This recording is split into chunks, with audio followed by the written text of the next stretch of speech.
In Ghostwire Tokyo, you start off not really knowing where you are. You wake up in the middle of a street in some sort of accident, with nothing but the neon lights of Tokyo surrounding your eyesight. As an unknown fog and storm begins to move in, the people of Shibuya try to run away from the oncoming storm, but unfortunately are too late. You play as Akita, a man who likes to choke himself while listening to Andrew Tate's W commentary about what it means to be a man. Steal as much of his energy as I could in the first 5 seconds, and what I would do is I would shake his hand, look him in the eye, and I'd hold the handshake a little bit too long. After holding said handshake for too long and absorbing the life force energy of the people that you're meeting with, you trap them in Allsparks. I'm just kidding, but this is what the enemy of the game is truly doing. And the enemy of the game is Slenderman himself, and his army of other Slenders. It's Slenderman! Kill yourselves! Peter! Come on, it's just a goof! After realizing that you had contracted a bad case of sour on hand, you meet the other game's protagonist, KK Slider, who is here to help you spiritually fight the enemy within, who is also a devil mask wearing man named Ghostface. I don't remember what his name is off the top of my head, but he's got a scary mask. He takes your sister, who is in a hospital for a reason that you will not find out until you play the game, which is gonna suck ass. As much as the game sucks ass, you feel compelled to continue on to fight Ghostface and also pet the dog. As you pet the dog, you will realize that this is probably the best feature of the game, because once you pet the dog and give it food, it goes and gets you treats. Oh look, he's gonna get you money. That's what you do, what you do for being a good boy. That's right, baby. I love you, dog! The map of Shibuya of Ghostwire Tokyo itself is relatively large, however it's completely plagued with all these gates that are, well, Far Cry towers. You go over to them and you cleanse them, and then you get more access to the map. It takes away the Fortnite gas. It's nothing special. It's been done 10 billion times over. We've seen it. Why do we gotta see it more? The skill tree, it's, well, you pick some perks and it gives you bonuses. Now here's the thing with the side quests in this game. Some of them, they hit. Others, miss completely. And a lot of them miss completely. In this side quest, for example, you follow around a ghost who's been trapped inside of this doll. You learn more about her and what her backstory is and the intrinsic character value that she has to produce to this game.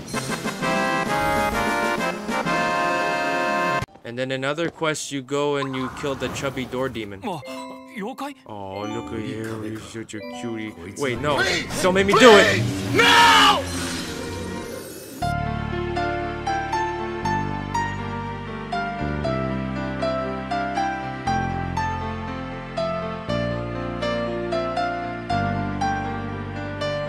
You find a journal, and then that's the end of the mission.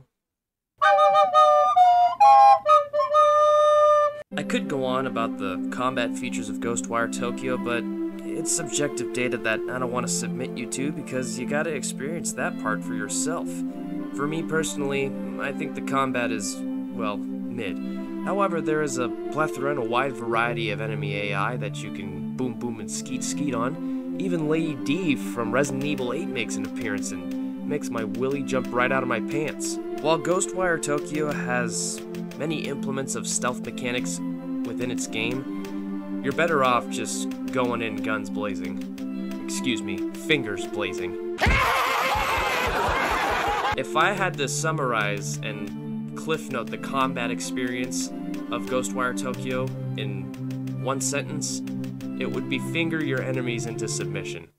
What really got me to actually stick through and play this game, not just because of a Bethesda title, and me being the little Bethesda bitch fanboy that I am buying Fallout 76, kill me. What kept me actually moving on and progressing through this game was, well, the story and the characters. I felt compelled actually to dedicate however many hours I put, I think 15 hours into playing this game because of Akita and KK. They were a pretty good dynamic between them, like they were a good dynamic duo. You learn more about Akita and why he is trying to save his sister, and why KK is trying to help Akita save his sister. And you really get to see the deeper meaning behind who the antagonist really represents. It's not just some bad guy, it's a representation of grief.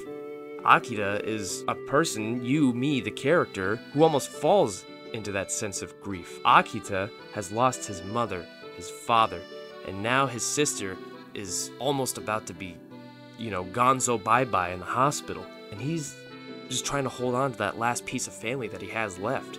KK's already lost his family, but he just wants to have that sense of closure. And that's the thing of this game, is closure, moving on, getting up and going out and living your best life. Mr. Ghostface Man is the incarnation of grief and not being able to move on. His whole idea, his spiel, is trying to get his family back by taking everybody else's away. And that's kind of what made me stick with playing on through this game, is finally realizing that we, the player, Akita, are trying to avoid falling into that sense of grief and just being caught in a total pit of despair. And I think that Ghostwire does a good job of delivering that message.